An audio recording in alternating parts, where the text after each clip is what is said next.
തീർച്ചയായിട്ടും ഇത് കേൾക്കുന്ന സ്റ്റുഡൻസിനും പേരൻസിനും ഉണ്ടാകുന്ന ഏറ്റവും വലിയൊരു സംശയം എന്ന് പറയുന്നത് എങ്ങനെയാണ് വിശ്വസിക്കുക എന്നുള്ളതാണ്. How to trust.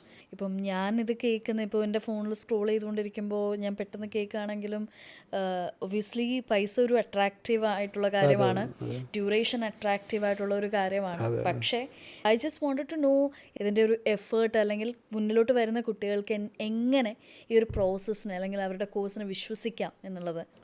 ഏറ്റവും എളുപ്പം ഇതിനെ പറ്റിയിട്ട് പറയുന്ന ആൾക്ക് ഇതുമായി ബന്ധപ്പെട്ടുള്ള എന്തെങ്കിലും ക്വാളിഫിക്കേഷൻ ഉണ്ടോ എന്നുള്ളതാണ് ഫസ്റ്റത്തെ തോട്ട് നമ്മൾ ചിന്തിക്കേണ്ടത്. And I M A British graduate, അത് പോസ്റ്റ് ഗ്രാജുവേറ്റ് ഡെഫിനറ്റ്ലി. ഞാൻ എഡ്യൂക്കേഷൻ സിസ്റ്റത്തിലൂടെ വന്നിട്ടുള്ള ഒരാളാണ്.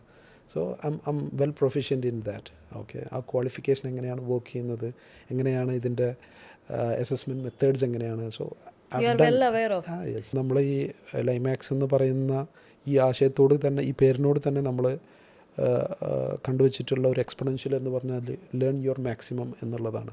അതായത് അതിരുകളില്ലാതെ പഠിക്കുക എന്നുള്ളത്. അത് തന്നെയാണ് ഞങ്ങളുടെ ആഗ്രഹം. പറ്റുന്നിടത്തോളം പഠിക്കുക, അതിന് ഒരിക്കലും പണം ഒരിക്കലും ഒരു തടസ്സമാകരുത്.